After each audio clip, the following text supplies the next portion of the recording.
There we go. Good morning, afternoon, and good night for everyone over there on Ben's side of the world. We're doing a deep immersion. We've got, Ben, we've dug him up from where he was hiding, and the reason you haven't seen Ben is because the new show time is like 1 o'clock in the morning on his time zone, so he's pretty much always in bed. So that's why you haven't seen Ben in a while. So we're doing this early today, late for him still, but still early enough today to be able to get us all together. Hi, Ben. It's been ages. Hi. Hi. Ben and I haven't even talked in a couple of months. It's been a couple of months since even Ben and I have had a chance to talk. It's probably been closer to like actual. Say that again? So it's been about 4 months since we've been able to actually talk. Yep. Crazy. So before we get into the topic at hand, is anything you want to give us any kind of updates on what you're doing over there? Can you give us any updates on what you're doing over there? Only stuff that can go up publicly? Preparing.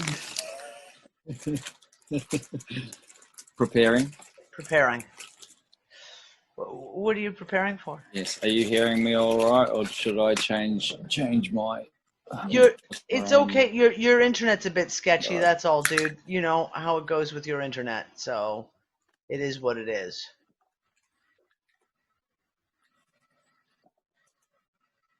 Plug in. There we go. Well, hopefully, maybe that'll be a bit clearer. Hopefully. So preparing for work. Yeah, literally preparing. No, just preparing for whatever may come. It's all part of it, right? Yeah. Yeah, like you some and me both, that, dude. You know, gardening. We've been fixing the lab up, building a studio for recording. Getting our mushroom cultivation and fruiting rooms ready. Nice. Yeah, greenhouses, polytunnels, compost, ferments, fertilizers, seedlings, cuttings. Yeah, the works. So basically, we've been doing the same thing, except everything I'm doing is on a way smaller scale, like way smaller. But we're doing the same thing. That's kind of funny. Only because we've got a bit more land. Yeah. For the plan. Yeah. You've got the land. I'm hoping, dude. That's my goal. My goal is to get the fucking land. Just get the fucking land. Like the driving need right now is like get on the land. Nick and I have had multiple conversations that this garden that we've put in is a test run. Yeah. Do you know what I mean? Like it's a test run for us, like seed stock, germination processes, where things want to grow, what things really want to grow together, what needs what, and a test run also on the sunlight issues that we're having right now, which is one of the things that we're going to end up talking about today. Plants. Those plants that I used to grow in full sun that are now like, no, I don't want it. And I've got them all hidden away now, and they're flourishing. They're doing beautiful. If I hide them in the middle of a pile of tomato plants and zucchini that's gone crazy in calendula, so they're getting just like that my basil plants, as long as they're just getting the light that's coming through the foliage. Light. Yeah, they're getting dappled light. Dappled light, exactly. They're getting light that's just coming through the other foliage. They're thriving now, unbelievably well, as long as they don't get too much direct sunlight. Yeah. And if you hear really strange noises in the background, it's just the geese, everybody. It's not like yowies or, Sasquatch or anything like that. It literally is just geese. Yeah. For anyone who doesn't know Ben, he always has some interesting noise. Could you stop? Now Groot's coming out here, and Groot's like bugging me. No, you're not coming on my knee. No, you're not. Yes. Oh, fucking. Apparently he is anyway. Oh, you want to say hi to Ben? Is that it? You got to come say hi to Ben. How are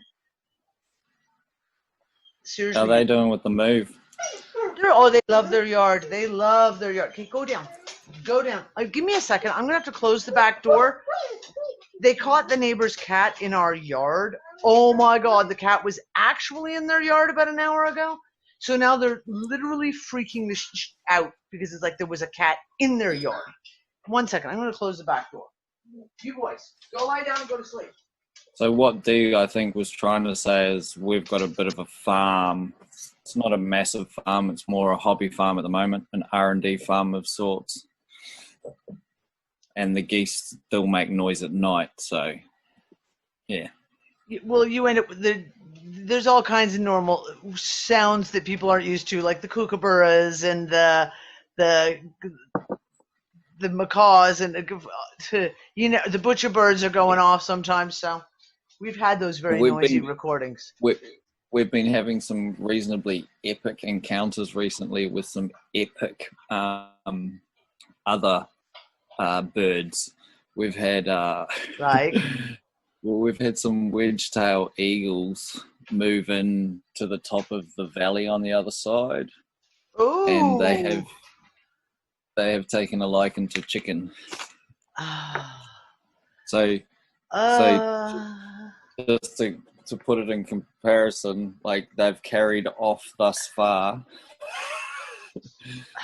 2 female Muscovy ducks and a male Muscovy duck, a very large rooster. Yeah, it's been quite interesting. And they've just recently got real brave, so our animals were venturing off into the paddocks, so they were being hunted there. But now the birds are coming like within right half to a the meter yard of the house, and these are birds that have got like 3.5 meter wingspans. Yeah, they'd carry Ben away if they were really, excited. Oh, yeah. So that's been an interesting exciting. one. Yeah. Yeah. You may need to like build like some kind of a netting over your coop area. Yeah, something like that. Oi. Or we'll go out and have a word. Dudes, stop.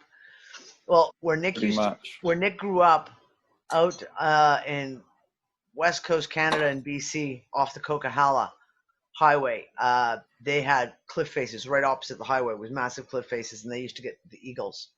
They used to get golden eagles. And his mom had a small dog, and when the eagles would show up, they'd show up every spring and every autumn because it was their stop-off place as they were going back and forth. And she'd come running out, get the little dog in, because these things could have easily picked up the dog and carried it away, like without even breaking a sweat, so to speak. Oh yeah. So yeah. Oh, these guys could easily get Bruce. Yeah, that's what I'm thinking. Poor Bruce. Keep Bruce next to the house. Yeah, that's kind of the main issue at the moment. So rather than net have them, I think that they've still got a chance. We've got a couple of friends that have got a couple, so we may blocks Brewsters, and then we've got a couple of blocks to go. Oh, you're breaking up really badly, Ben. I missed that last bit. You've got a couple of what? Couple of friends' farms. So we're going to split out chicken and separate them between properties. Oh yeah. So you guys are in wintertime down there.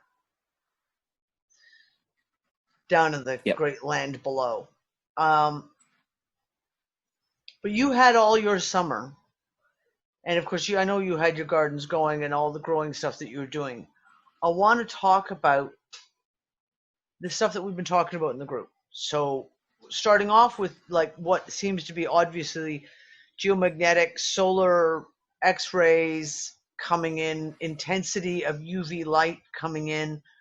And I want to talk about that, but I also want to talk about the soil depletion, because sometimes it's for beginner people who are just starting to grow certain things. You look at a plant leaf and you can see it looks shriveled, but you don't know, is that from sunburn, or is it from a vital nutrient that's missing from the soil? Yeah. There's a lot of information out there on like pigmentation and the discoloration and things like that, as far as nutrients and their deficiencies, or too much or too little. There's a lot of information out there. As far as the sun and stuff at the moment goes, yeah, that's a very interesting topic. There's not a lot of information out there on that sort of a thing, and what is we're still going through it, with the understanding that everything that has been written, the observations have been taken from the Northern Hemisphere. Mm-hmm. So whether it's Steiner's work or this cosmological botany, all these different things, the charges of the planet have say and sway over all of that sort of stuff as well. So there's a lot of things that have to be considered, when trying to interpret it. Yeah, absolutely. I mean, before I even started the group, and obviously this garden that we're working on now, because I've been in a place where I haven't been able to grow for 3 years because Malta, you want to talk about dead soil that's completely nutrient deficient, that's Malta. Continuous reports that were coming in with various unfuckers in the group talking about seeing stuff happen in the gardens that they'd never experienced before. Seeing that, Nick, you're very funny. Yes, we all saw you. Book. Ben's rolling on his chair right now, laughing at you.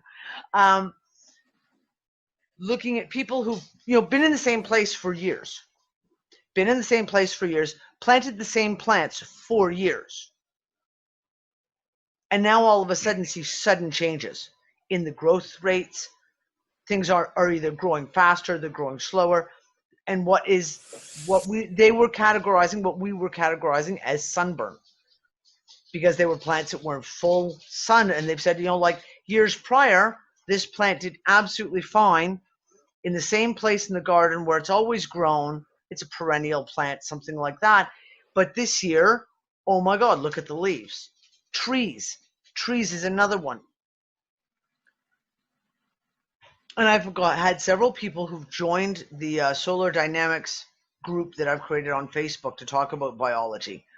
Who've, again, the kind of stuff that I want to hear, because they've been in the same place for 30 years.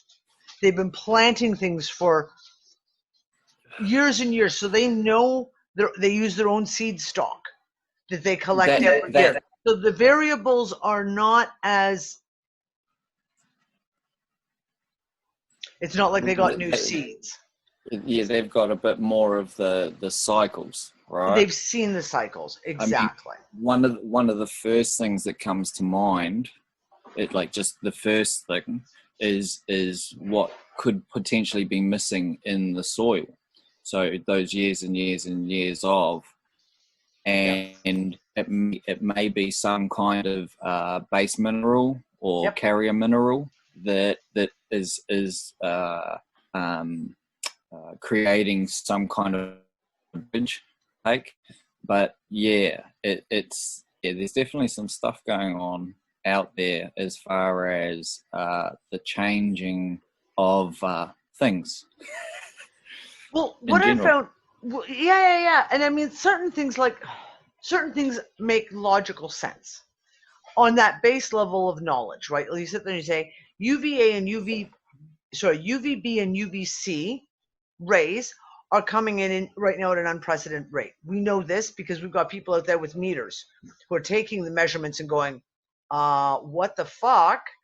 We've got a UVB reading of like 18.2, and they tell you when it hits 9 to seek cover type thing. Yeah. So we have the physical proof of increased ultraviolet light, the physical proof of increased X-rays, the physical proof of is increased cosmic rays, because we get the reports from the science papers.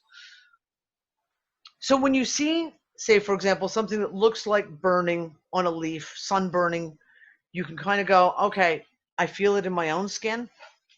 Like you can walk outside, there are days, and you can feel your skin broiling. But then we see other things. And this is one of the pieces that really interests me, and that is in the germination stuff. And that's one of the reasons why I started talking to people and saying things, for example, I could not get basil seeds to germinate for love nor money.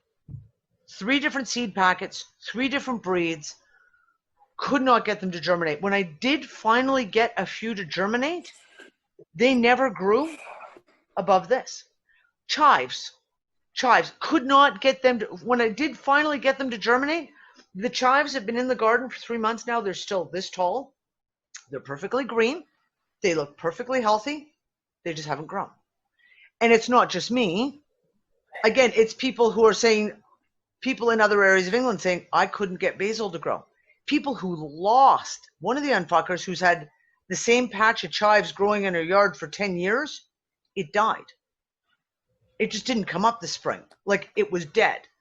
So when I look at things like, if certain plants, and it's not just England, it's people in, I had people in Australia, people in Germany, people in Canada, people in the States, all reporting similarities of certain seeds not wanting to germinate or germinating very late or having extremely retarded growth. And then I'm going, okay, that might not be ultraviolet, but is that, for example, the other shit that we don't have knowledge about? The effects of geomagnetic fields on plants. So if our geomagnetic fields of the planet are weakening that substantially, we know it has a biological effect on us because we've discussed it in shows for ages. What if it's what certain plants are certain more susceptible or more sensitive to those changes? Well, that's that book. The cosmological botany? Well, planetary influences upon the plants. Like, you know, that goes into quite in-depth sort of things where they've mapped out the turns and like the way that a corn plant grows according to like Venus. Yeah. And things like that. So, you know, that's interesting shit. You know, a lot of the things like trees that have 5-pointed flowers or purple flowers generally will flower in one of Venus's sequences, whichever one that may be. I'm starting to think that it's going to be a lot more interesting for you and that book being in the Northern Hemisphere. Because when you start talking about certain plants, once again, you know, if these plants are governed by a planet or influenced, rather than governed, but influenced by a planet or have a planetary influence upon them, that's either needed or not needed. Like these things are, apologies to people, but they're no longer woo. No. We're not talking woo anymore. Like we talked about this shit years ago and considered it woo, but now it's like, no, this is actually scientifically proven. Yeah.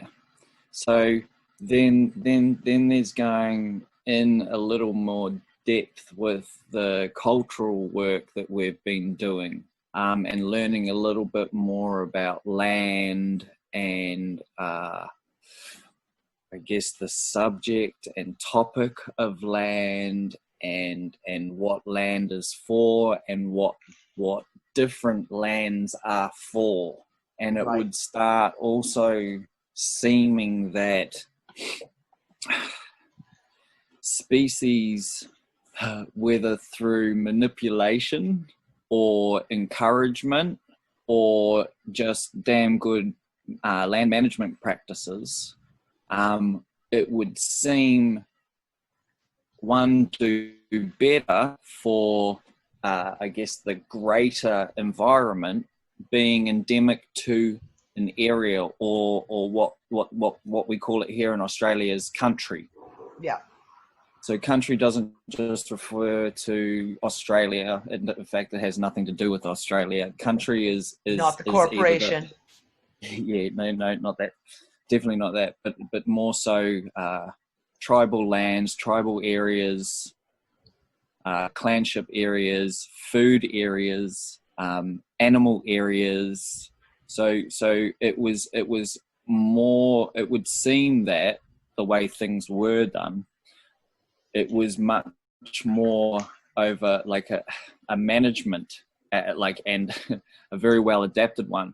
And when I start seeing certain plants that have maybe become quite, what would you call it, mainstream, like, your grocery store. Yep, Kind basil of and things. chives, for example. Well, and carrots and beetroots and all, most of them. I mean, and crop yields around the world have been plummeting, and now what we're seeing is massive losses, and or with what's going on with the pandemic, massive oversupply because of things like hospitality and things like that, right? So it's kind of the way that the world is at the moment. It's kind of showing that we actually have abundance. We're just mismanaging it. And it would also seem that potentially and has been treated the same. So things like these plant, not necessarily endemic, or the environment is not endemic for them, they may just, start falling apart. Yeah. No, like, I mean, literally. that's really, really fucking interesting, because God knows we were having a good joke about that yesterday or the day before. We were talking about a plant that we have here that is just considered an invasive weed, mare's tail. Like, once you've got it, you might as well just like get up and move, because you're never going to get rid of it again. And we were joking, saying, "Oh, let's send it down to Australia." Because it's not like Australia's never done stupid shit like imported plants and animals that then destroy their eco structures before, all the time, regularly, with historical accuracy. This is it. Like, look, you and I have talked for years about that, going back to the native plants of the land, right? Because we forget that a lot of the plants that we take for granted, like you say, you're the ones that every farm grows, the carrots, the potatoes, the tomatoes, etc., are not necessarily endemic to the area that you're in. They've been imported. Now, maybe they were imported hundreds of years ago. Most of them haven't even been around for more than 200 years. Yeah, the new genetic strains. In reality, orange carrots. Well, no, but even still, well, yeah, that's sort of a thing. But like you look at Arthur Burbank's life, and a lot of the, like I say, the mainstays, like, out of 4,500 apple varieties plus, an apple for every bloody thing. Much the same as certain other things that we're finding are beneficial in that way. We're down to what I think like fucking 6 or 8 that are like readily available on the market out of 4,500 apples. Yeah. So the things that are now available have been manipulated in one way or another for this. For this massive ag kind of thing, yeah. Well, carrots being the prime example, that like 200 years ago or 300 years ago, carrots weren't even orange. That natural carrots were like purples and reds and all the rest of it, and it was because some decision was made somewhere along the line. No, we want carrots to be orange, and that's all you see now. I mean, hell, I didn't find out that information until I was like 45 years old. And I gardened my whole life. And you all of a sudden discover, orange is not the color carrots are supposed to be. Who fucking knew? So here's something, even just on that subject, which is a little bit of a trip, right? So in nutrients, color has value, right? It tells us stuff. Yep. So orange, so they talk about, okay, so it's carotene. Yeah. But in a red or purple or even black carrot, you've got resveratrol, which is this crazy antioxidant, like very, very powerful antioxidant. So it's like we've not only has the food been manipulated in the Commercial growing aspects. fashion, Yep. yep, but it's also in a nutrient aspect. Very much so. Very, very much so. I mean, we look at this as tomatoes, right? I mean, this is my joke has been for tomatoes. The first time I went to Malta would have been in 1988. And then I had a tomato. Now, I had eaten garden-grown tomatoes out of my own garden my whole life, every summer. You always knew that your garden-grown tomatoes always tasted better than the shit that you bought in the store. It was always a fact. And then I had a Gauzetin tomato. And the Gauzetin tomatoes are the ugliest things you've ever seen. They are nasty looking. They look like ass. Like they're barely red. They're all full of cracks and they got weird misshapes and the whole bit. But those are the indigenous tomatoes to Gozo. And they have got the most flavor you've ever eaten. Like they're just explode in your mouth.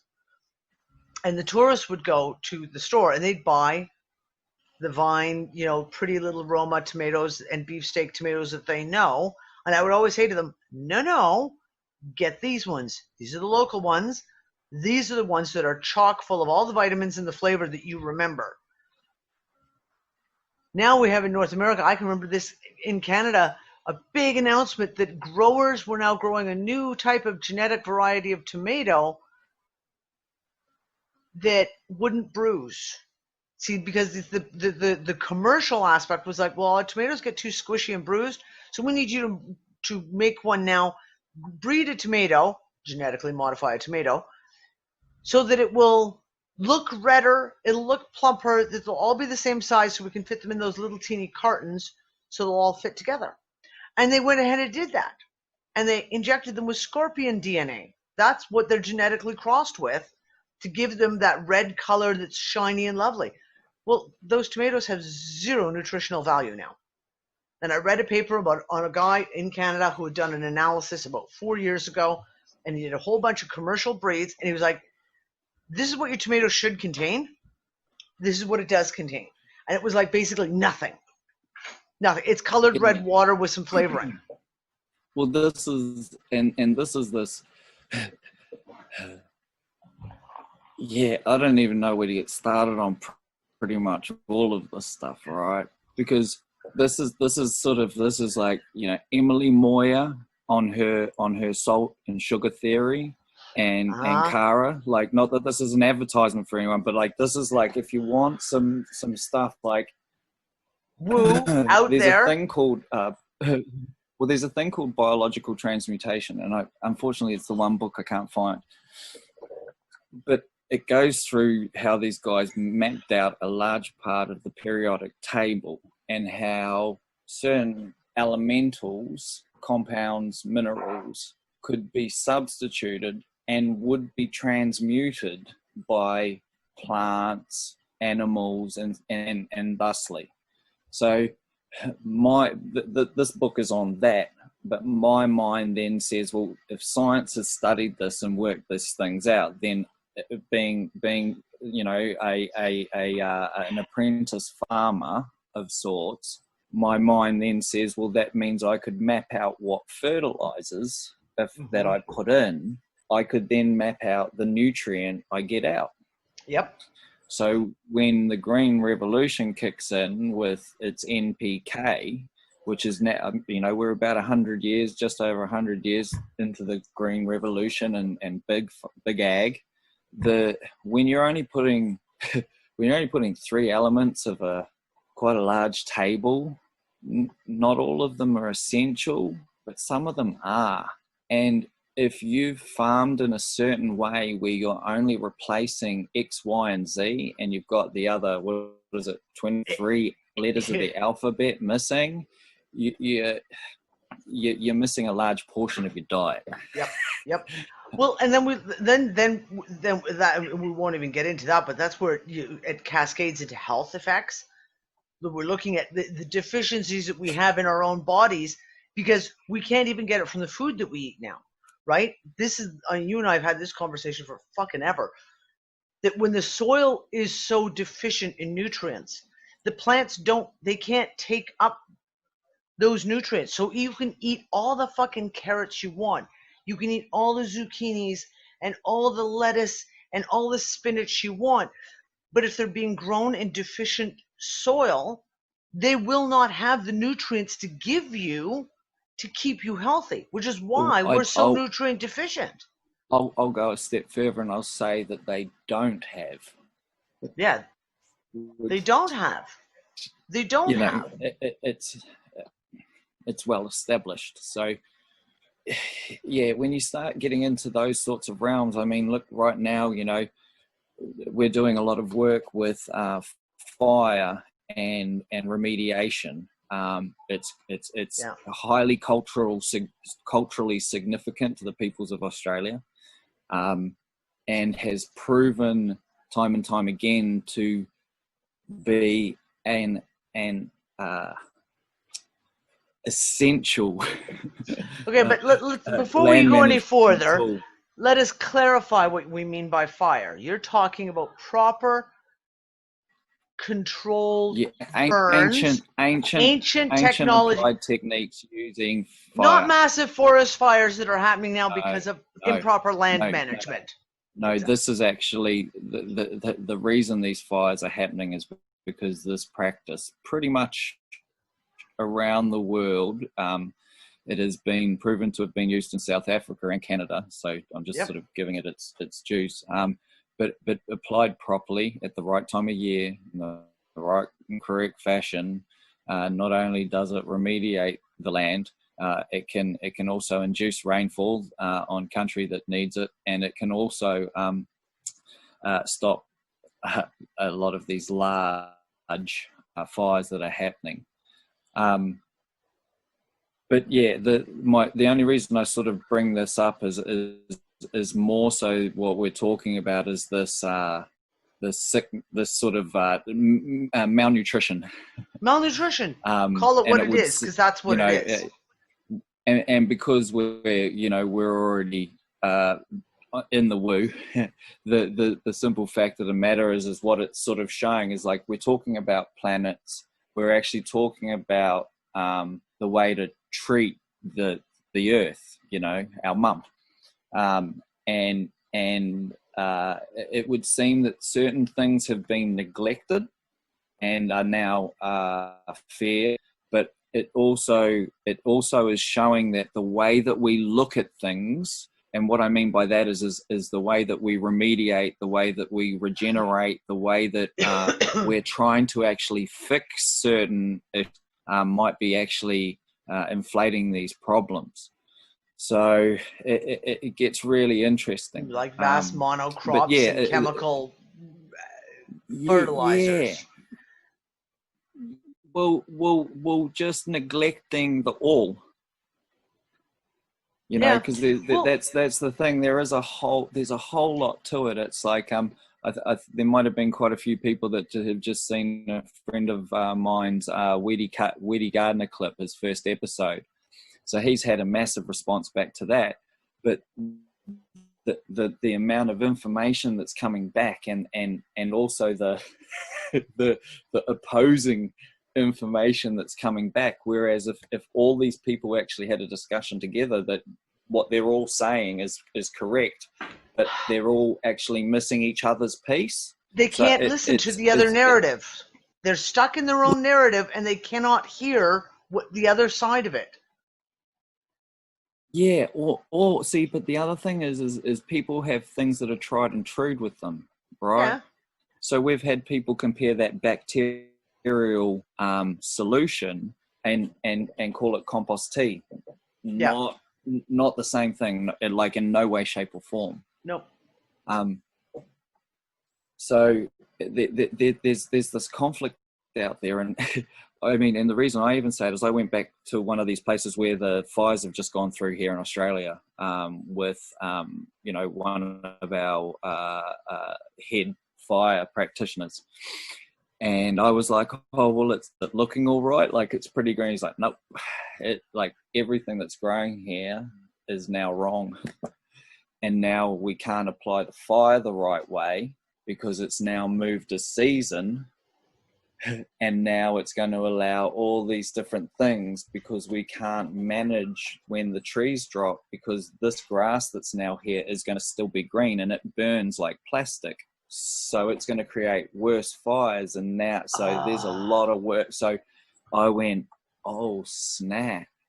So, you know, I went, oh, and I had to check myself. And like, once again, you know, like I say, here there's koala country, you know, and the koalas trees grew there, and those trees had this grass that grew there. And when the smoke came through, it actually basically helped fertilize and crack the seeds for that tree. Yeah. And without that grass's smoke, they don't do it. Yeah. So then the koalas have no new chew Nope. to go and chew down. So it changes this entire thing. It's kind of like, just quickly, the wolves in Yellowstone. You know, when they put the wolves back, and it helped reestablish. So this is what I'm getting at. We've all gone, this, that, and then by actually re-establishing certain aspects, which would actually turn out to be keystone environmental things, nature starts going, oh, yep, sweet. Well, the biggest problem we've had, I'm going to say for the last 200 years, really, has been, beside the grand meddling of men, and by men, I mean humans. I'm not saying, you know, males. The grand meddling of men into the nature of how nature works. Nature works as a homeostatic organism, and everything is interlinked. So like you brought up the wolves in Yellowstone, where they take all the wolves away. They take all the wolves away from Yellowstone, thinking they're doing a great thing. Well, because the wolves had been pulled away, therefore the deer population jumped exponentially huge, which meant they ate so much more of this vegetation, which meant in the trickle-down effect, it was devastating. They introduced the wolves back, and within like 2 years, everything was reverting back to its natural form again, because the wolves were a natural, integral part of that ecosystem. And what that actually created was the erosion stopped in the forest. So Exactly. the riverbanks actually held and all sorts of things. So sorry, Dee, keep going. No. But this is the problem that we see, because we keep going in, we as in humanity keeps going in, and they start, you know, like we've just said, mass farming. Now, where we visited you, down where you were, the area where we were staying was cattle country, clear cut, the whole bit, just like turned into giant clear cut meadows. And a group of people went in. One of them was our friend Mark, and they bought this chunk of land and they started reverting it back to what it was supposed to be. And they literally changed, not in 20 years, not just the ecosystem, but the weather of that area. Like they change on every fucking level. They changed everything about it by reverting it back to what it was supposed to be. Now, that doesn't mean that they weren't living on the land and they had their own little cleared areas where they grew their own little gardens, etc. But making sure that were like the native trees were planted, not just the trees they wanted to plant, but it was the proper trees for that area that were indigenous to that area. And it brought the land back. Yeah, Anne just said about rewilding is a major thing. And I said that. I would love to get 20, 30 acres of land, keep 5 of it for us, and the rest of it, just rewild it. Just fucking rewild the whole thing. And imagine then getting like the bears and the lions and stuff back in there too. Because they were, you know what I mean? Like this is this thing. It's like, the more you sort of look at things, like I say, it's a really weird place that you've got to almost take yourself. It's like when you watch Braveheart, you watch this battle in this field. However, there was still a lot of forest. And I think, I'm not sure, and people could correct me, the bears might not have been there then, but they weren't there that long before then. that No, live no, no. there. There were So when you, bears in let's say, England. Yeah. And wolves. so let's say you take out like a bunch of trees that house a certain something, and it might even be a medicine. Like this is like, you got to really think, like it might be a medicine for that animal, and then that animal gets sick, and then all of a sudden its medicine's gone, and then we have extinction. Like there's just this huge thing. It's like Uncle Victor has been talking about how like, and like as soon as he said it, you just go, oh, of course. It's like antibiotics. Smoke is an antibiotic. You know, these viruses that everyone's worrying about, this cold burn, cultural fire practice, land management, can literally help eliminate these sorts of things. Mm-hmm. Like it's almost like, you know, so there's these practices that applied that can change whole dynamics. And you know, one of the reasons I bring this up is like we have a lot of farmers that use a lot of fuel, right, to mow their grass and all that kind of stuff, and then they go and re-sow their grass so that they've got new pasture for their cows or whatever it is, and then they put fertilizers on that. Fire does all of it. Yeah. You know, and it's actually when applied the right way is actually very good for, because you've got the salts, which I know that's been a bit of a subject recently. Salts, ergo natural fertilizers, because that's what these fertilizers are. They're salts. Yep. And then of course biochar. So you know, for the gardeners, you know, biochar charcoal. It's like it's a natural application, and just to. And that like, just takes into, then we talk about energy and waste management, and we won't even go there, but exactly. No, but see, this application, what it actually does is it helps. When you see things going brown, have you noticed, like, if you don't mow a paddock, it'll go brown, and then all of a sudden the grass is gone, and you're like, oh, why was I ever worried about it? It's all because it's oxidized away. It hasn't actually created anything. You know, it's created dust and sediment that gets washed out to sea and all that kind of stuff and blocks up our waterways. Whereas when you break it down either through composting, decomposition, or fire, you're turning it into these two types of nutrient. One's living and one's just bioavailable. So there's different things that we're doing. And once again, this reverts back to your gardening, because as it would seem, this has been quite a natural practice for some time. Like we're talking tens of thousands of years. Yeah. When making soil and getting your balances in there is looking at those things like ash from your fire and a bit of char, like these sorts of things. And if they're not present and they're being depleted, you might be putting fertilizer in, but then if you're watering in, you've got nothing holding that stuff there. So you think you're feeding it, but it might just be washing out. So there's all these little bits and pieces that play a part. And the problem that we have is that a lot of the people who are trying their best, trying to be green, trying to go back to organic practices, are still basing the choices of how they do things on information that was generated by mass consumer farms. So you get things and I see it because I'm in so many gardening groups that are like, oh, you need more nitrogen in your soil. Oh, you need more nitrogen in your soil. You got to give it this fertilizer. You got to do, and like, okay, but what about all the other shit? Like, what about all these other, like you said earlier, all the other elements?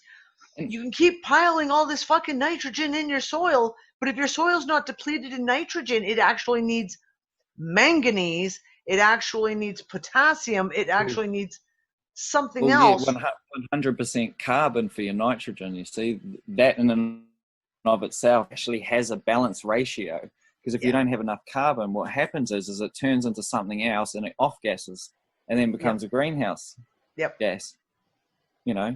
But what you're talking about is like when you say organic, it's funny, like in my pile of books next to the computer, there's this dude here, right? Now he got knighted for his work. Yeah. Now this is the grandfather of organics, right? he's Albert Howard, Sir Albert Howard, he got a knighthood, right? When he went to study this and prove his thing, he went to India, and he went to a place called Indore, which is Indore. I'm not sure if I'm saying it right, so I totally apologize.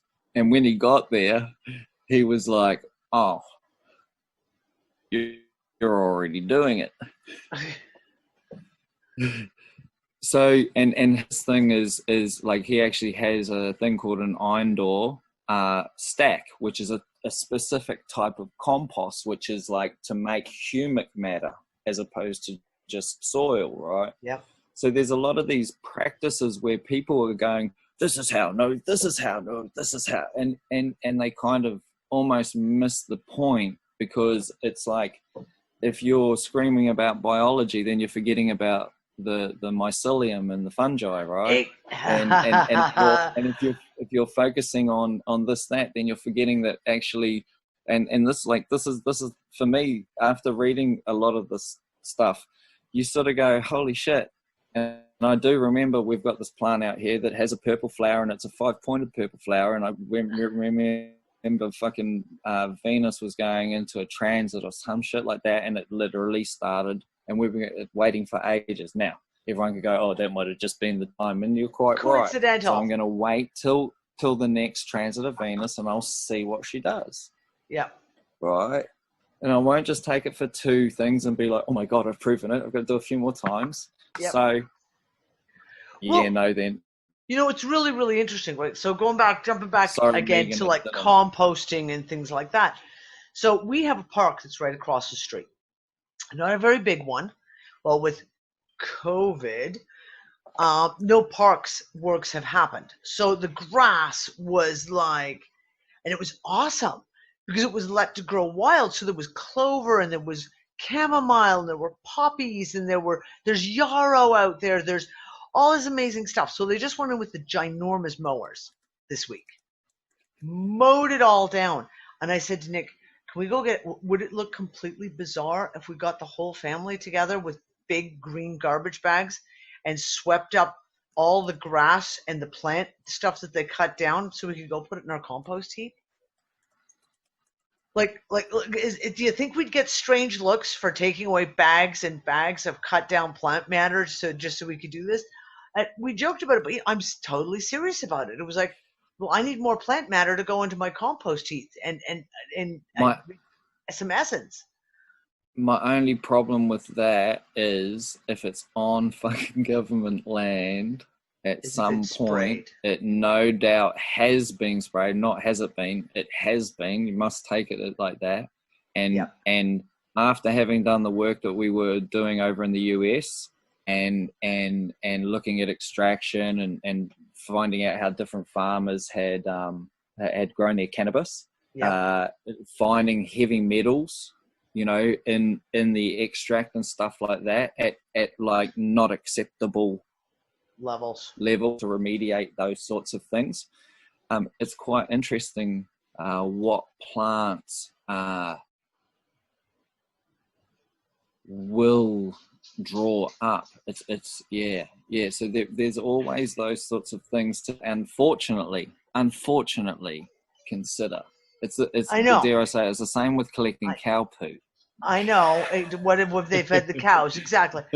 We collect our dog poo, goes into all of our compost piles, right? But I know what they get fed because I make all their food for them, so it's all good. But it's interesting.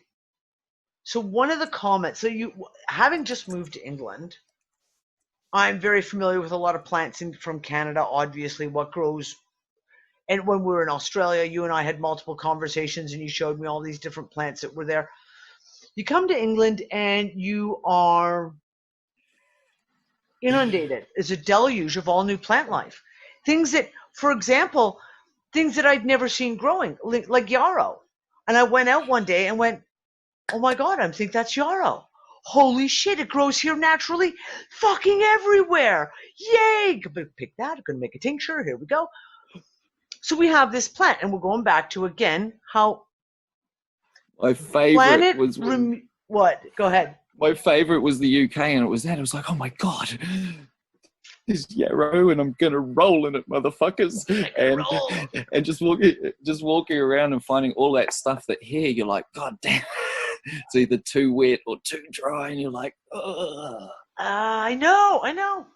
So going back to, and I had a conversation with Anne a while ago about, we were joking about mare's tail or horsetail, or it's a weed that everyone here in England complains bitterly about. And Anne was saying from the homeopathic side of that,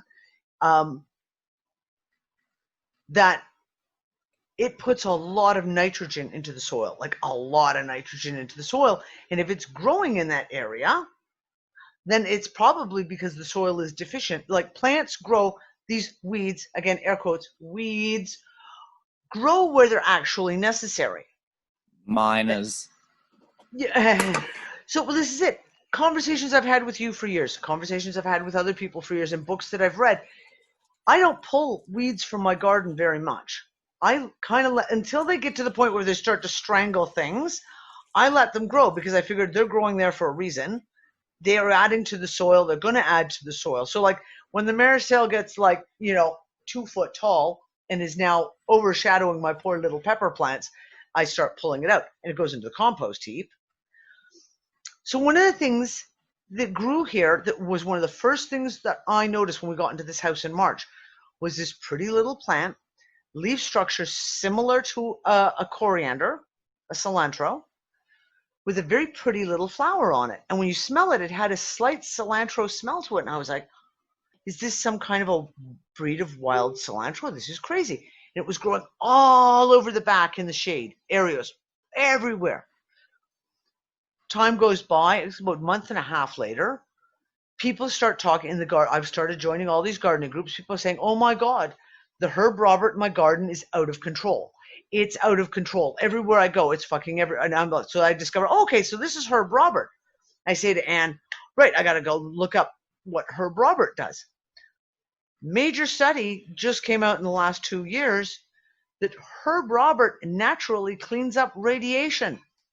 Yep. Cleans radiation out of the soil. Shoot, like zip, it's gone. It's from the geranium. It's from the geranium family. It is. So I sat there and was like, well, wait a second. If it can do that for the soil, what can it do that for the body?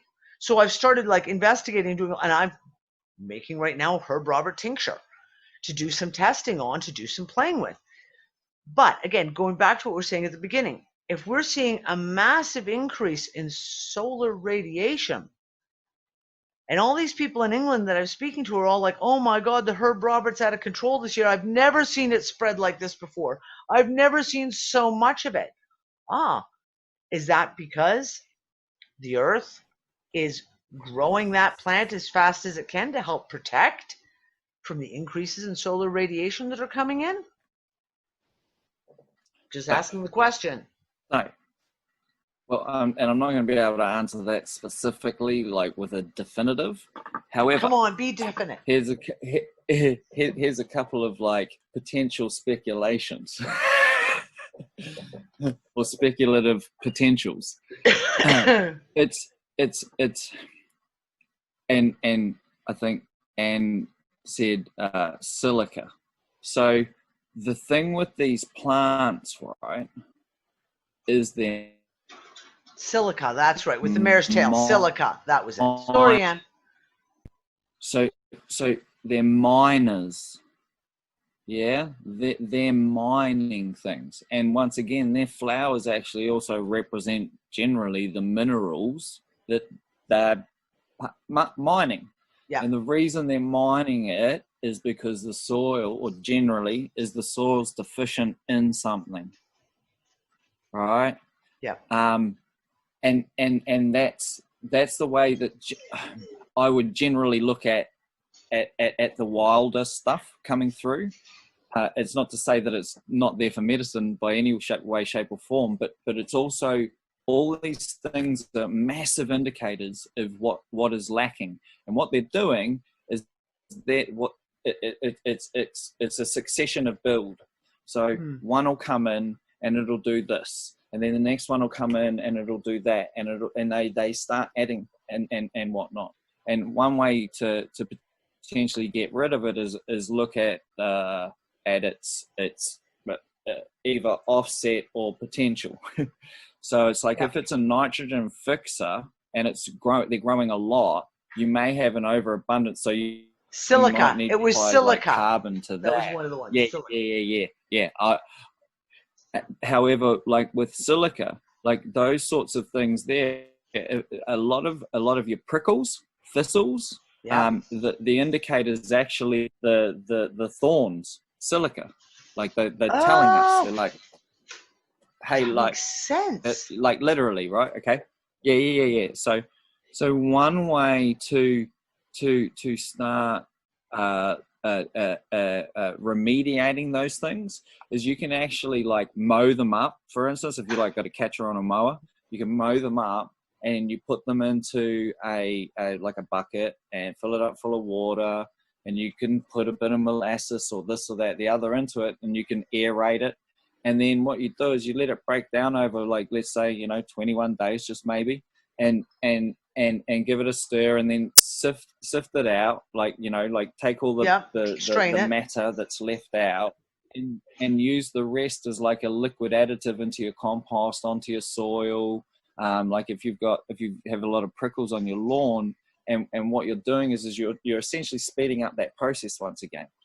So you've taken that plant, sped up what it's doing by taking it out and basically composting it, and then reapplying the mineral that it was harvesting. So these are ways that you can assist and read nature. So like I say, much the same as, you've got purple, phosphorus, yellow, which is sulfur, different things like that in the flowers actually show different aspects of the mineral, of whatever it is that's being needed there too. Well, okay, so you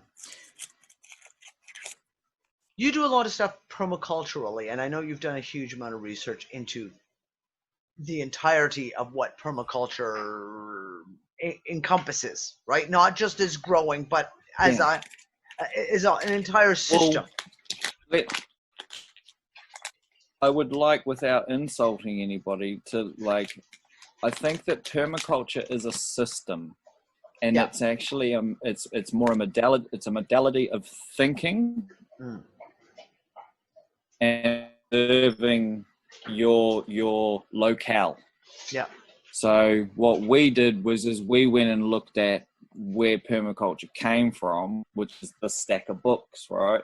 So there's a lot of people or forebearers that came before, like Bill Mollison and David Holmgren and Jeff Lawden, that their stuff was based on. You've got One Straw Revolution from Fukuoka, chop and drop and building biomass that way, and remediating like deserted landscapes in a matter of years. So yeah, sorry, keep going. I just wanted to clear that up. Whereas permaculture is just the way. Yeah, it's an entire process. It's not just about planting a garden. And that was because I knew what permaculture was, or I thought I knew what permaculture was before I got to Australia. Yes. But I thought I saw it only as a way of growing your dinner. That's what permaculture was to me, not realizing that it is an entire system. It is an entire, like you said, mindset in a lot of ways, right? So one of the things that I can remember, like talking to Mark, was about, like just putting things back on the ground. You're pulling stuff out, you just lay it on the soil. Why would you, if you pull up your plant that's finished, why would you take it away? Because it's to grow that plant, it's used those nutrients, right? So doesn't it make more sense to just chop it back into the soil so it decomposes and puts those nutrients back into the soil again? And it was a very, very earth-shattering moment for me, because it was so logical. It made absolute sense, and yet I'd never, ever heard anyone say that before. Like in all the gardens that I'd grown, and I'd, talked to all these gardeners from all over the world, that was one aspect, and yet it made complete sense. Of like, well, if you're taking, say, for example, your tomato plants down, they're end of the year, you're getting into winter time now, why would you rip them out of the soil and toss them even into a compost heap? Why not just chop them up and turn them back into the soil? Because they have pulled from the soil to grow. So if they put them back into the soil, guess what? It's just going to refeed that back into the soil again where it was. And that's kind of been my methodology, just on an instinctive level, of just even with weeds, is like I do a little bit of weeding here and there, but I don't do a lot. So like my cabbage and cauliflower garden is just covered in weeds. Like you can barely see the soil. There is so many weeds in there, but my plants are this tall. So the weeds are not, my plants' roots are strong. The plants are strong. I don't have to worry about the weeds coming in and strangling them, except although I do have to pull the brambles out occasionally because they do like to get in there. But that's my thought. It's like, no. And if I do pull them up, I pull them up, mulch them up, and just chuck them back into the soil again. Because if that weed is grown there, it's already taken nutrients from the soil. So you might as well let them put it back into the soil by decomposing in the same spot. Yep. And my internet sucks. All we say is in the simple way is basically, in doing that too, is like if you built like a mini little compost heap and you just happen to have some molasses and wanted to drizzle that over it and just You're so pile funny. it up for a few days and flip it a couple times. Hope you guys are all taking notes. You're like, whoa. Ben's giving secrets out here, so just you be taking funny. Some notes. Just saying. Yeah, no, that's one of my. I'm actually on the search for some molasses right now. I want to jump to another subject. Anne just said something. Yeah. Anne's just said something in the chat, and like my mind has literally been blown. And I don't know that Anne wants to say yes in there. Anne, do you want to come out here so you can blow his brain a little bit? They used to straw bale, didn't they? Yeah. Yes, did they not? So when did that look like? D, that is trippy. Okay, so hold on. There's not Anne, enough silica.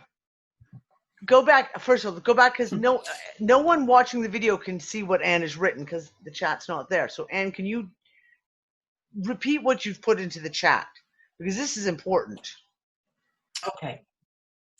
Okay, so it's following on from remarks about equisetum, which is horsetail. Horsetail is very high in silica.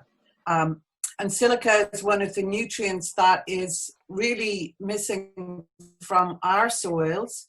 I couldn't speak for all of the world, but certainly for us. Silica is the mineral that helps, in humans, it helps nails and structural systems. In agrohomeopathy, it is known as a plant reviver for plants that fail to thrive, and it gives the plant the strength to stand upright. Now, it has been found, I couldn't say exactly when, Ben, but you know, the history of building with pure straw bale is it's more connected to the USA than it is to Ireland, because Ireland, with the wet climate, we would have used a mixture of straw and mud, not pure straw. But there are ancient straw bale, very well old straw bale buildings in the US that are still standing and perfectly fine. But I guess it must have been around the 70s or so that they found that the straw was disintegrating. Straw from regular culture longer had the strength to hold its form and would go into mush. Yeah. So if you're going to build with straw bale now, you need to make sure that it's coming from a farmland that is high in silica. So see that to me that's like quite intense. Like for a product that's been used to be deemed basically not usable anymore, and like a mainstay, Yep. Like as a component, as an aggregate, you know, like as we'll call it what it is, as an aggregate. So for that to have lost that, now you've got two things. It's either the system in which it's being grown, you know, so like it's just that harvest, that mining, that grass has literally mined the silica out. Yep. Or it has it has been how do we call it, almost like that changed out, because it cob has been used for Forever. So for a mainstay aggregate to be basically Suddenly be deemed useless. no longer viable, it's I didn't know that. And so man. you get what I mean? That's See, stunning. Time has, you know, we just came to a like, you know, let's just say only 500 years that it was being used for. The 500-year silica has been reached. Yeah. But I find that seeing how nature interacts hard to comprehend. So it for me, it's actually like it's been manipulated out. Well, mainstream farming practices, and people will right? Say, if you're talking massive, we see it hard farming, where you see nothing but hundreds and hundreds of acres of hay. But there, you see that same hundreds and hundreds of acres of hay what I would deem year in and year out and year in and year out. And it's the same farms growing the same thing. So is it just a natural progression of, because there's no crop rotation, they literally have stripped every shred of silica out of that soil? Yep. There is that. But see, it's like then we have debates on historical events and how big things may or may not have been at one time. Let's not go there yet, Ben. Let's not go there yet, please, because that's another 2 hours. No. All I was going to say is like we've had very large grain belts. We've had very large wheat belts for a long time. Like I'm talking once again, tens of thousands of years. So this is what I'm saying about a system. It's like, this is what I mean is like when you go back to get to the nitty gritties, you've got the woo, and it's not woo. There are planets, right? There are influences, there are energies, there are formats, there are all these things that have influence. We can't leave them out when we're looking at things. So across the board, again, it has to be a homeostatic way of looking at it. You have to take everything into consideration. In an electric universe, right? I mean, so you went there. I'm going there. I'm going there next because see, this is this is that other side, right? So when you go into grand solar maximums, plants thrive,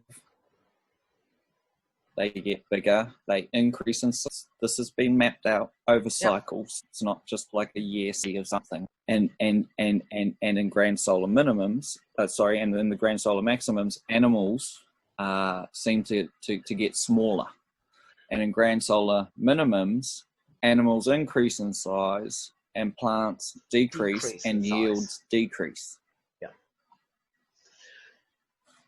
Here's where I want to go with this, because we discussed an article. Oh God, I can't remember if I was the one who posted it. Someone posted it. Someone in the gardening group, in the Solar Dynamics gardening group, posted this article, and it was a study that was done on tomato plants.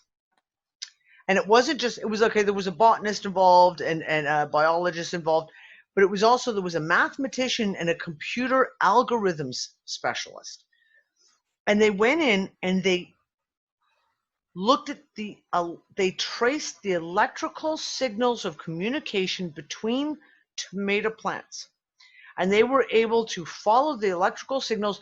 They did all these studies on the distance between them, etc. Exactly. Okay, Secret Life of Plants, also going to be available in the Unfuckers Library. It was one of the first books I downloaded, actually. Mycelium. We know that the mycelium connects everything, right? Mycelium is the connector. the communication system, well, let's say we hypothesize that mycelium is the communication system between all, yeah, good, Nick just said, like the central nervous system, if you will. It is like the central nervous system of everything that grows, whether it's a tree or a piece of moss. Ben's thinking and he's chewing his fingernail because go ahead. No. I was just thinking, like, I don't know if I'd call it nervous system as opposed to, because it would seem all of that top layer is the nervous system. Yeah. Like, yeah. And it's kind of, it's actually more the digestive. It's like the Earth's stomach. Yeah, if we look at the fact, then you have to clarify the fact of like the stomach. Our stomach is our secondary brain, right? Mm-hmm. Our digestive system is our secondary brain. It's our secondary endocrine system, right? So it is that communication between here, the first and the second one, that sends the signals back and forth. That this tells this what it needs, and this tells this what it needs, and it's this communication system.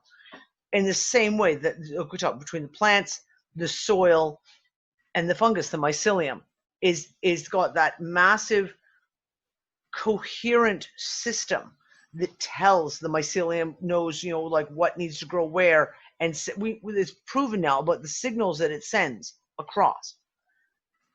So I want to go and talk about electric universe stuff just for a second here.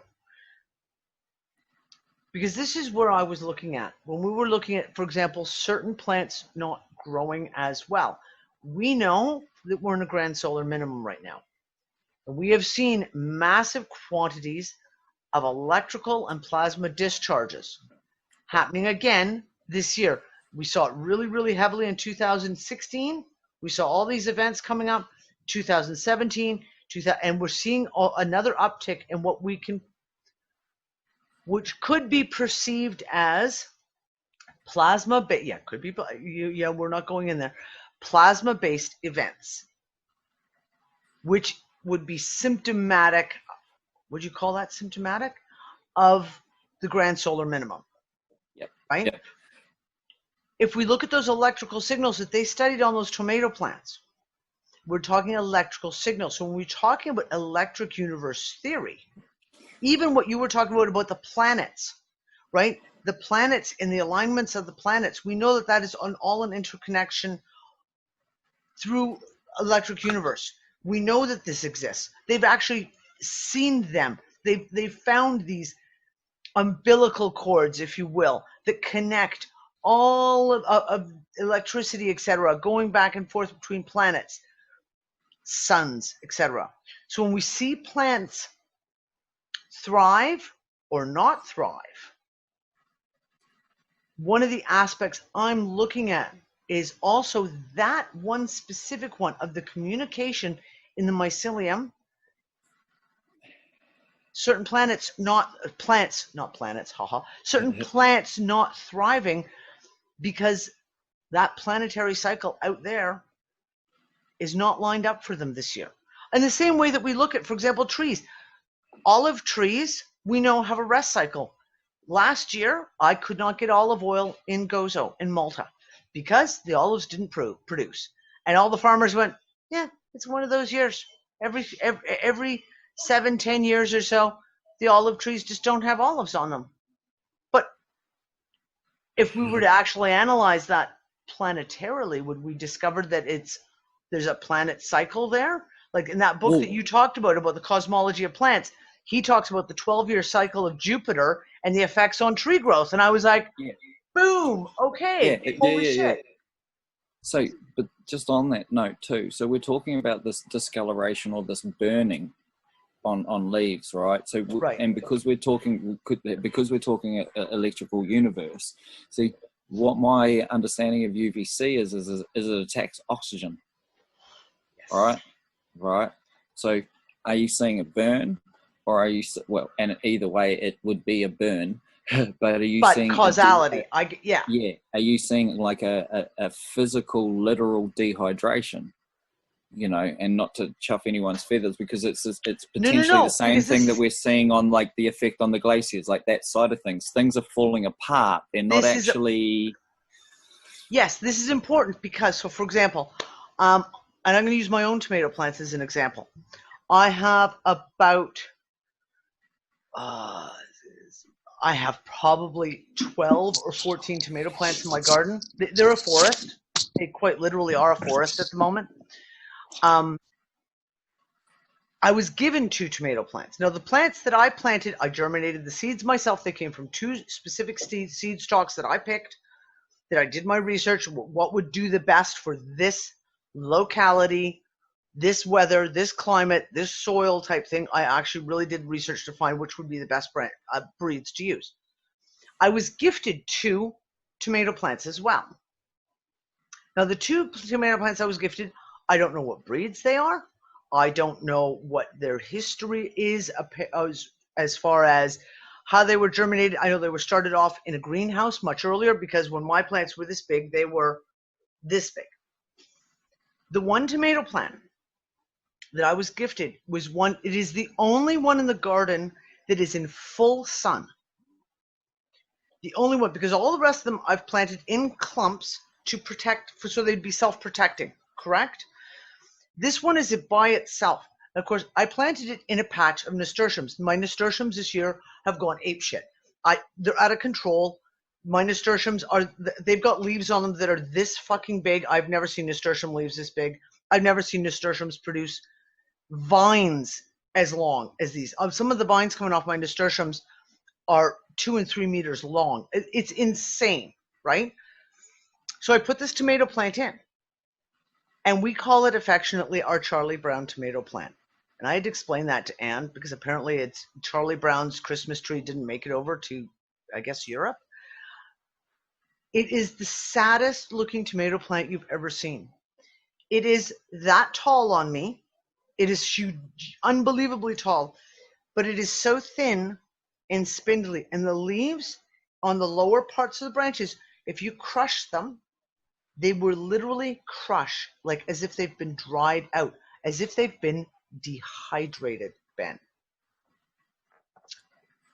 Producing fruit. It's producing fruit. It's got tomatoes on it. The tomatoes are thriving. The upper branches are thriving. And we know that pulls from the lower branches to the upper as far as nutrients go, right? But what you were saying about oxygen and UVC, because I water this, I baby this. I have been babying, because I'm so worried about it. I've been babying this tomato plant. Now, I've just started this week treating it with cell salts. Because cell salts, I know, help me with hydration. I know I can feel the benefit effects. If I drink water that have cell salts in it, I actually feel more hydrated. My dehydration symptoms drop. So I'm now treating that plant with cell salts in the hopes that maybe I can reach a balance point. But it's one of those, again, there's too many variables, because I don't know what breed it is. I don't know what its germination is. I don't know, but it's in the exact same soil as another tomato plant that's a few feet away. That's one that I planted and germinated, which is much lower to the ground, which I found interesting too, because it's planted in the open, but it's kept itself much more bushier. Again, these are these variables, right? It's really, really hard sometimes. You've got to remember that anything taken from seed is a variable. Exactly. That's why, like with orchards and stuff like that, they generally grow from cuttings, because they get a genetic stock clone. Yeah.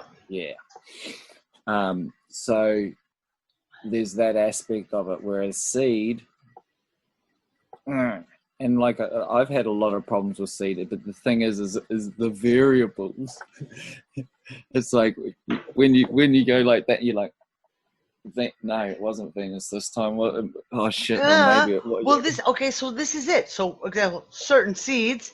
You and Nick had the conversation. Certain seeds. I've spoken to certain people, not Australia, Malta, England, Canada, and the States now, that have had certain green seeds that will not germinate. Now, when we hemp's been saw it in Malta, you go, okay, you know what? These seeds have been irradiated. They've been tampered. They've been genetically modified, blah, blah, because you just didn't know what you were getting. Got to England, the first couple of seeds, same thing happened again. You go, oh, must have got a bad batch. But then you get the second batch of seeds. So it's a completely different place. And then you start talking to people. Shush. Then you start talking to different people who all at the same time are all trying to germinate seed, and they're all having the same problem, that they will not germinate no matter what. I mean, Nick has used every germination technique known to fucking mankind, and I'm even playing with the woo-woo. I've got some that are planted in soil with magnets around them, because I'm really, now I'm just like, okay, fuck this. I'm doing energy work on one, like I'm literally, like I'm invested now. I'm like, I'm going to make these fucking seeds germinate. I will figure out a way to make them germinate. But again, is that a planetary thing? Is that again where we look for a growth cycle there that we don't comprehend because we just don't have the information? Well, I mean, I started going back because we started trying to do different combinations for different sort of potting mixes, different soil mixes, and whatever. And so I decided to go to one of the old faithfuls and pulled out some Schauberger books, and he's got a book specifically on fertile soil. And I was like, right, let's get into this. And like within the first, I think it's like 4 lines, it's like the magnetism of your water. And I'm like, oh, I've got to go there again. So this is what I mean. It's like charging the water. No, please. When you start, no, but it's, you know what I mean? Like when you start looking for variables, or when, like, it's like we've always said through whatever it has been last X amount of years, the variables are what they are. It's like, we can't ignore them. There is a lot, but then there's also those aspects, like positive and negative, and being able to bring that down, because essentially when you start looking at your elementals, and by elementals I mean like the periodic table, they have a positive and negative charge. pH is a positive and negative charge. They're there, we've just not been taught how to read them. I mean, like pH, for instance, like is parts of hydrogen. That's what it means. Then we get into the hydrogen question. Well, you were already talking about oxygen and UVC. So, but you've got these aspects of reality that actually interplay with each other in specific ways, and we've never really, like, it still amazes me how few people have still heard of like Victor Schauberger and his work. But once again, it can kind of make things a bit complicated, but then at the same time it can also shed some light on quite a few things. But when you start looking at it all, the variables, I mean, that's what I mean. It's like if we've got UVC coming down, is it radiation burn, or is the UVC attacking the water as a molecule, as a compound? And the oxygen question. And stripping the oxygen out. Now let's just say, like, is that a bad thing? I don't know, because the ozone itself might need more oxygen right now because of the grand solar minimum and things like that. So the Earth is giving up its oxygen so that we actually fucking have an ozone layer still, so that we, so there's all these things that, you could call it climate change, or you could call it what I just said. I don't know if that's real, but I'm going with what I said. I'm going with you said too, because seriously. Well, it makes more sense to me if that's what's happening. Do you know what I mean? Like, this is the thing, is like, these are the things. So you've got this potential or this potential. It's not just, oh, well, it's just hotter and, well, No. And that's just it. But one of my biggest points is right now, I mean, we should never be static. Our knowledge should never be static. where we continuously make the same choices, whether it's feeding the garden or feeding ourselves, based on information that is from 50 years ago, 20 years ago, 10 years ago, because we're a biodiverse system and everything is continuously changing. My biggest thing with, for example, creating the gardening group was, on some ways, we don't need to know why these things are taking place, really. But we can look at it and say, okay, if these are the symptoms we're seeing, how do we treat the symptoms that we're seeing? Because we're trying to grow food for our family. We're trying to grow nutritious food for our family, right? Because that's the biggest part of this. So for us, I know we water twice a day.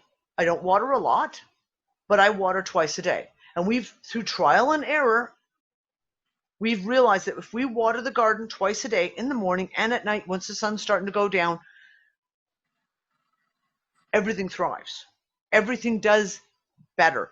If we stop watering, because you sit there and you go, oh, it's fucking England, rainy, rain. You assume that you've had a good rain the day before, and we've had this happen. We've actually tested this multiple times now. You have a big, good downpour the day before, and you think, soil will be fine for a day. It's had so much rain yesterday. And by the end of the next day, the leaves are wilting. The plants are look like they're like, oh. You go out and water, and within half an hour, they're all like, boing, right back up again. So you know it's hydration. You know it's a hydration issue. On the one level, we don't need to know what's causing the hydration issue. It's a matter of recognizing it and being able to remedy it by, you make different decisions of how you do things.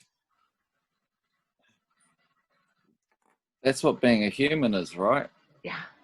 See, and just on what you're saying, you're right. That's why groups like this are great, because you've just said your nasturtiums are going crazy, right? Now you're in summer. Guess what? My nasturtiums are going crazy. And you're in winter. Crazy. Like, I just literally have ripped out, like, at least 100 square meters of nasturtiums. And my tomatoes are also growing near them. So I was going to say, your two, are they both growing in the nasturtiums? I've got one patch of tomatoes, one forest of tomatoes is growing, got calendula down one side, and in front of it, another patch of tomatoes, a little mini forest of tomatoes, is surrounded with nasturtiums. And I've had to rip a bunch of the nasturtiums back because the vines were like now climbing up into the tomato plants and starting to wait on them. Because like, and the only thing, because now, once again, the variables. So a lot of my tomatoes are growing in a shadier area in winter. So bear that in mind. But they're also growing right next to the nasturtiums, and they're doing the worst. In fact, they're dying. So, and I just started, because I was like, with you saying that one that's going a bit funny, I'm wondering whether your nasturtium may be attacking it, and maybe it was attacking mine too. So, and because then that's where you have to be flexible on these things, and we need to discuss these things openly, like we're doing, because classical gardening books will tell you, oh yeah, you should plant nasturtiums near your tomatoes because they grow so well together. But perhaps this year they don't. And maybe the nasturtiums are taking from the soil more of what the tomatoes actually need. Because the same thing, my nasturtiums, I have two sets of nasturtiums that go on either side of the path. And right now we have about this much room to walk between them. But once a week, I have to go in with the clippers and just like hack it back the way you would a shrub. Just hack it back. It's insane. And then I collect all the seed pods because I'm going to make some pickled nasturtium capers. Well, it also makes a decent pesto too. Oh yeah, it makes really good pesto. And the nasturtium flowers are brilliant in salad. They also are a really good tincture for several things. So I'm also going to be making a tincture with the nasturtium flowers and leaves for this coming up flu season. So So yeah, it'd be interesting. I wonder if it's got, what is it, beta carotene? But no, can't remember it. One of the cannabinoids that pepper contains. I wonder if nasturtium's got Oh, it. that's interesting. I hadn't thought. I'll have to go look it up. I've got several papers pulled aside on it. I'll have to go look I'm just that not up. brave enough to actually say the cannabinoid itself. Yeah. Well, this is it. Like I said, my calendula is the same thing. My calendula is growing insane. And I have to hack it back regularly. I literally went out and deadheaded my entire one of my calendulas that started as 3 little plants, literally, that I seeded and germinated myself. And you put them like this far apart, 3 of them. They now encompass an area that's about 1.5 meters long by 1 meter wide by close to 1 meter high. Like, they've taken over the one whole area of the garden. So I guess, like, on a not so like out there note, but maybe, and people probably think it's maybe a bit weird, but it's like, when you're mucking around with soil and gardening, the way that we've always done it is with a story, and it's always been like an earth story. So we've always been like, there was a volcano, there was a flood, there was a this, there was a that, and by that I mean this is your ash and your seaweeds and all these little bits and pieces that you might not have access to them all, but the more things you've got, the more the merrier, and the more that it's actually putting back into. So none of this stuff's hard, and that's like Albert Howard. So Albert Howard, his thing is what he called was the law of returns. From whence it came, so shall it return. Yeah. Which if you look at more so than the monocultures themselves, what it actually is in much the same of what we were saying earlier with Anne with the silica, right? Is it's the taking away of it. Yeah. You know what I mean? It's not just the mining. So and they don't just harvest, well, and not all places, but some places, they don't just harvest this thing and leave everything else. They take all this, all of it, leave maybe a little bit, and then that goes off. So you've got all this biomass that was accumulated, which is carbon storage, that's been taken away. And then the way that they treat that soil again, like we were talking, the difference between decomposition and oxidation. Yep. It's like, so it's like the difference is like you can clip your lawns and let it just basically turn to nothing, or you can collect that and turn it into a nice little pile of worms and soil. Yep. And that's the difference between oxidation and decomposition, right? So these little stories that nature has that I guess a lot of us have forgotten. I think most of us here have probably mucked around in and around some kind of dirt. At some point. I cleaned my fingernails just before we went live because I realized I'd been like so much gardening. I just have permanently gardens growing under my fingernails. There's always soil under my nails. I think the biggest worry is the real loss of that connection itself, and the unfortunate thing of like what you were talking before, it's like, if the council have just gone and mowed this, there's a bunch of biomass there that we could quite happily utilize, but there's all these fucking things that has to be considered along the way. Exactly. Exactly. It's an interesting place.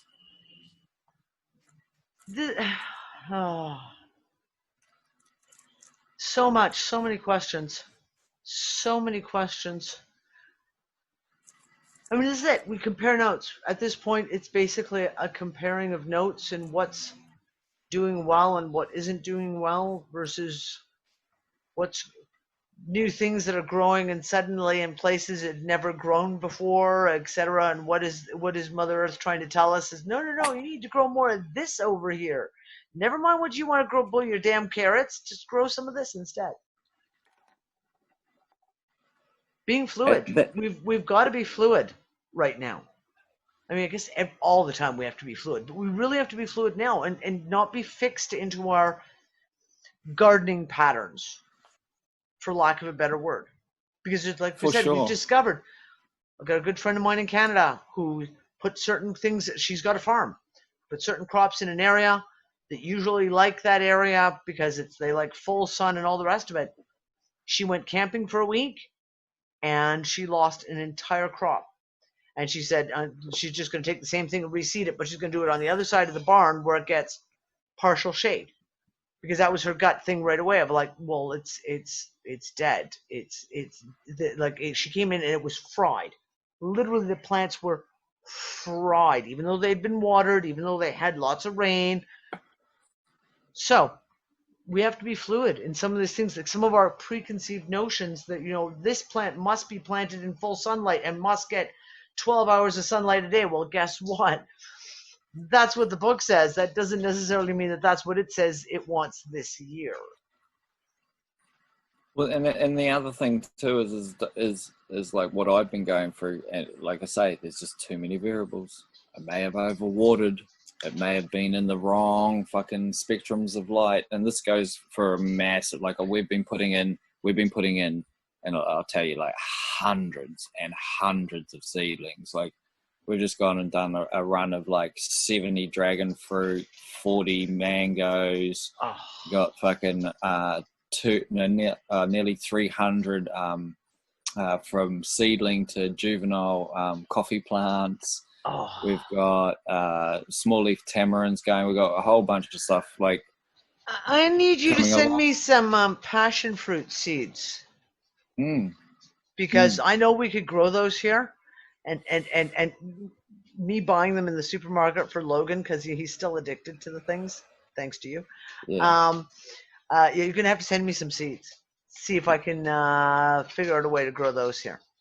Yeah, because there's a lot of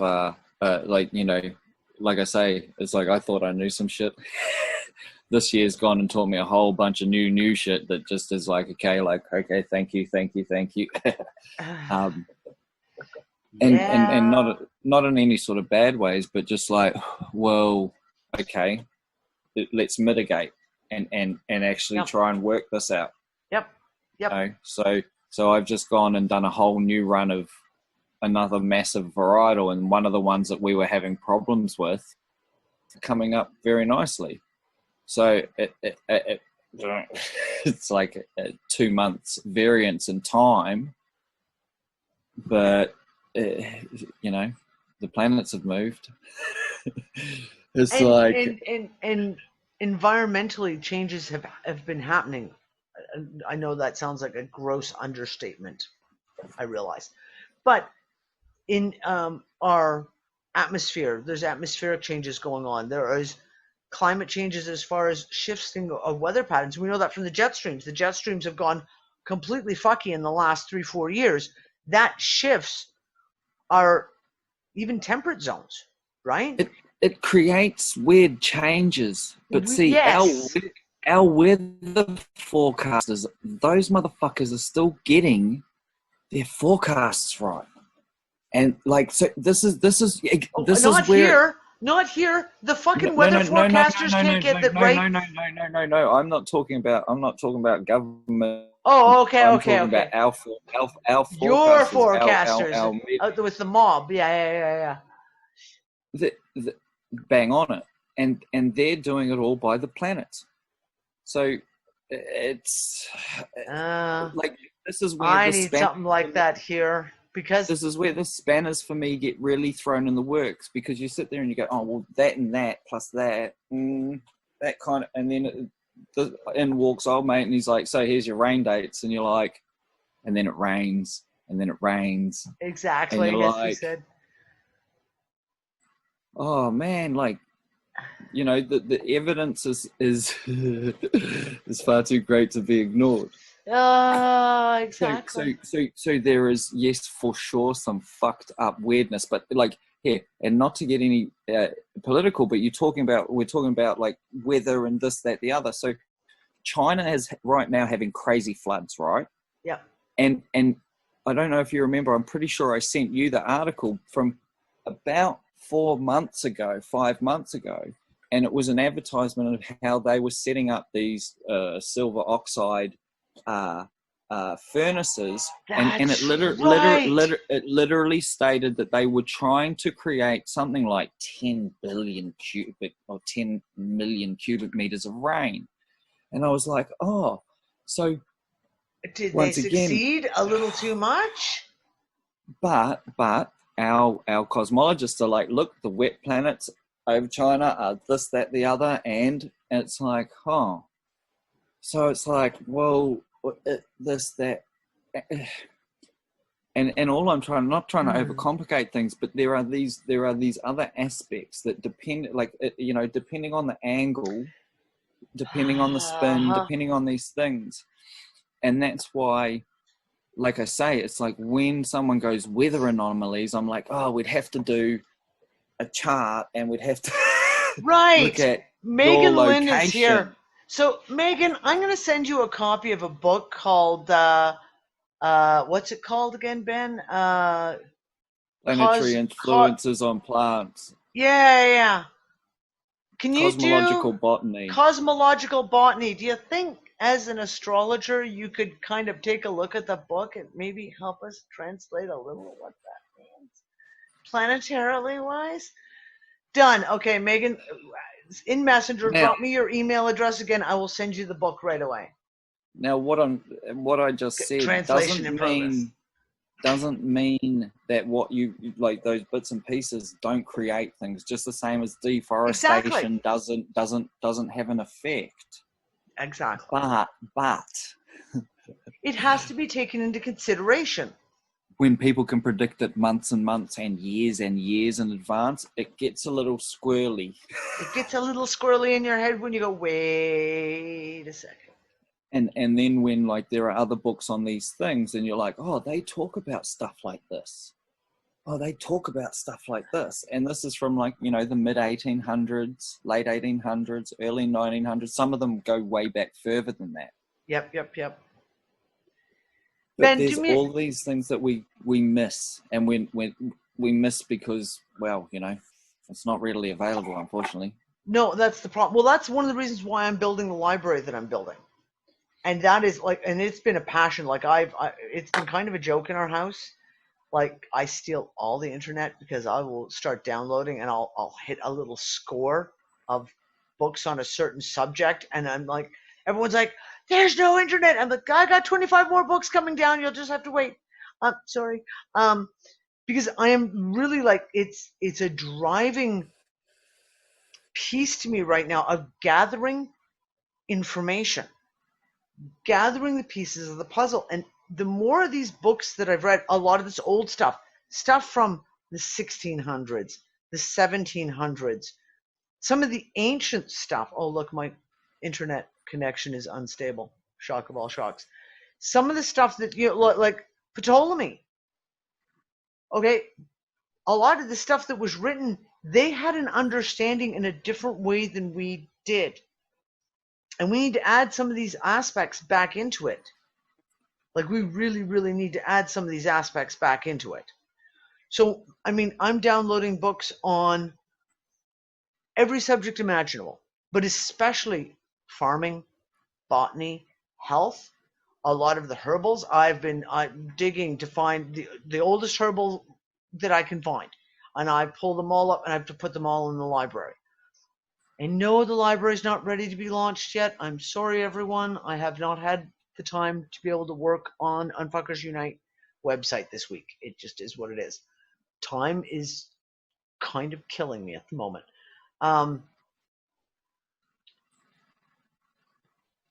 Yeah, Megan just put something in the chat. She said, electromagnetic universe is connected and the circuit covers above and below. Humanity needs to go forward.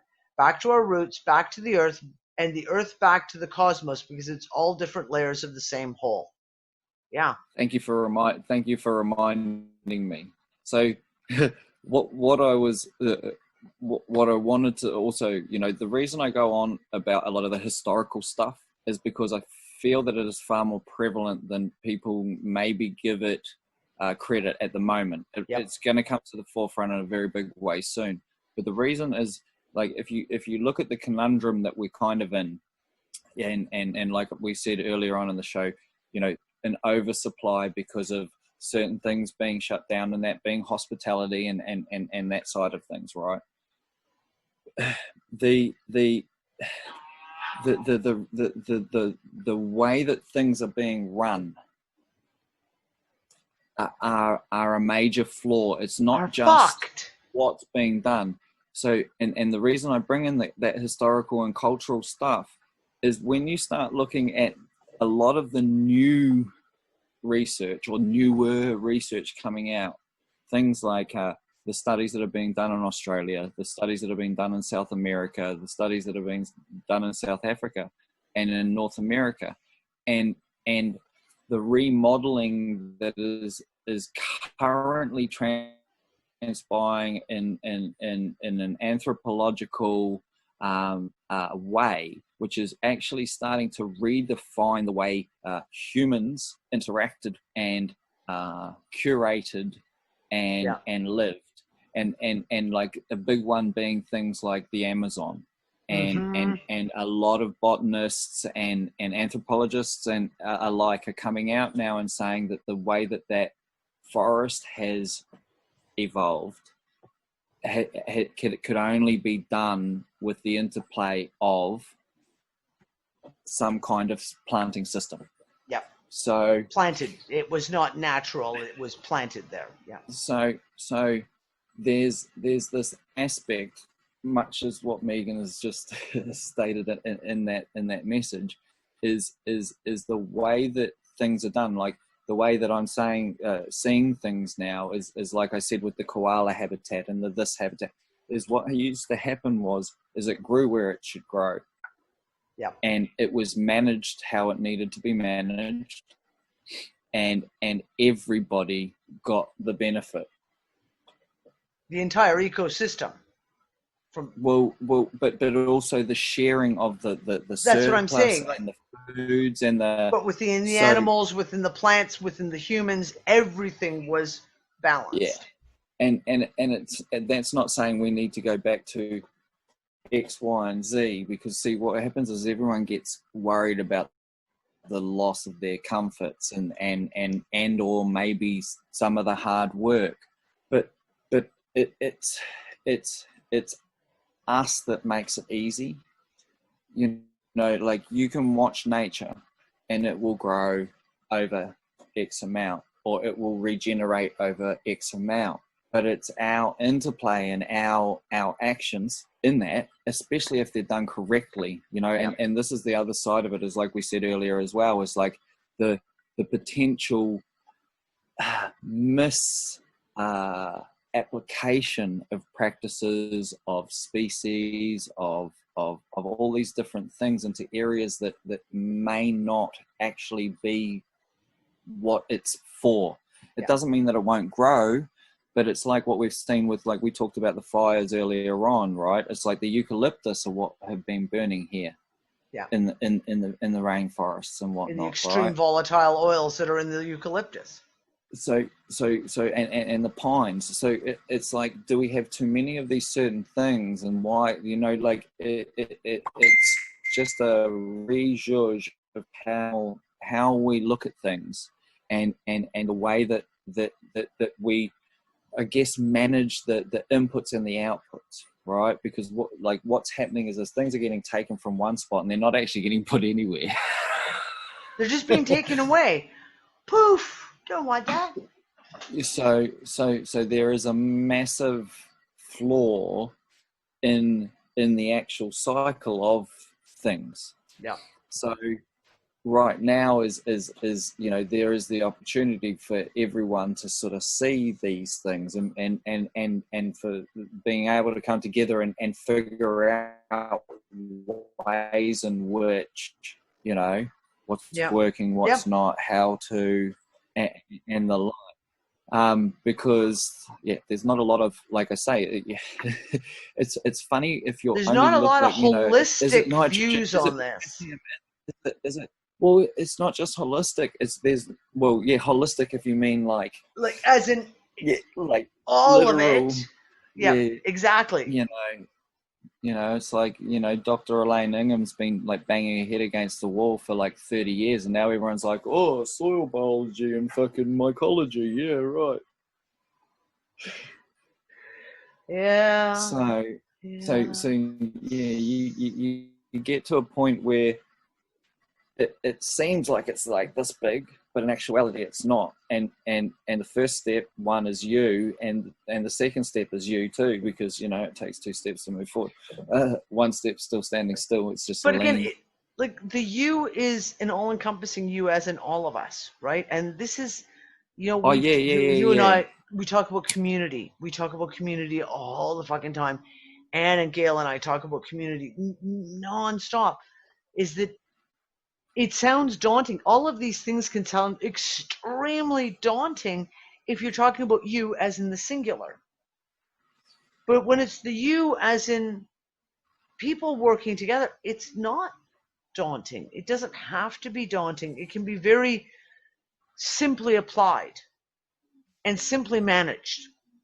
And that's sort of what I'm getting at, is it's not daunting. It seems daunting. It seems it. But it doesn't have to be. It's like that no. It's not. It's not. That's the thing. It's not. No, I know. It seems it, but it's not. It's just those. No, and I'm not saying it for you. No. But this is. I was just going to make a comment. Probably even saying it for me. I've said this garden the gardens that we put in this year were my test. It was a test. It was me running an experiment and testing and looking at on so many levels. I mean, so many levels, from taking knowledge and utilizing it, but also to what can I do? What can I manage? And where we had big work days when, it's like, okay, now we're going to dig in a garden bed here. Holy shit. And it's, you're shoveling and all the rest of it. But I go out and it's not daunting. It's not daunting. Like, I managed this garden, and I honestly, I see in gardening groups where people are like, oh, no, it's, and I'm just like, how can you find this daunting? It's you go in and you do a little of this and you do a little of that, and quite literally, that's how I manage my garden. I do a little of this, I do a little of that, I do a little of the other. Oh, gee, that plant there could possibly use a new pot. Okay, well, let's do some. We just switch things around and make it work. It's not daunting. It's not. Even the collecting of stuff, like with the research that I'm doing I'm putting down a lot of tinctures. I'm putting down a lot of tinctures. I'm doing a lot of oil soaks at the moment, to capture the essences of these healing plants. The same thing. It's not daunting. Even all the hours now this morning, from 6 o'clock this morning, I was off on a research tangent until 25 minutes before we started talking, because it was like, oh shit, I better feed the kids lunch and kick them out so I can go brush my hair maybe. It's not daunting, but it's also a community effort. This community for me is in my house. It's my household, but it's not daunting. We'll see you later, Anne. I'm gonna have to say we're at our 2-hour mark, and I've got to get running, and Ben's got to go to bed, because look at him, he's fading away into nothingness now. Yeah. Well, I just keep on saying the same thing over. It's not that hard. It's not that hard. Ben, let's do this again really soon. Yeah. Maybe we'll make this a regular thing if we can work our schedules out, type thing. See if we can't make this a regular thing. Yeah, well, I'm hoping the studio will go live-ish soonish. You've been telling me that for like... Hey. I know, dude. You don't have to tell me. That's why I'm still sitting at a computer on my kitchen counter with everything piled next to me. It is what it is. Okay. Thank you, Ben. But yes, definitely more. we got lots more to talk about on this, on And then lots of different we'll just subjects. focus them a bit more. Yeah, exactly. Exactly. Okay, guys, I'm going to say good afternoon, good night, and good morning to everyone. I'll have this video uploaded soon. The library, I'm working on it, guys. I really am working on it. We'll get there. I promise you. Very, very soon. Very, very soon. Kind of like Ben in his studio. Very soon, I swear. Hey, come on now. Fires, pandemics. I know. Trust me, I'm doing the same thing. Okay, I love everyone. I love you guys. I'll talk to you later. Ciao, guys. Ka kite ano.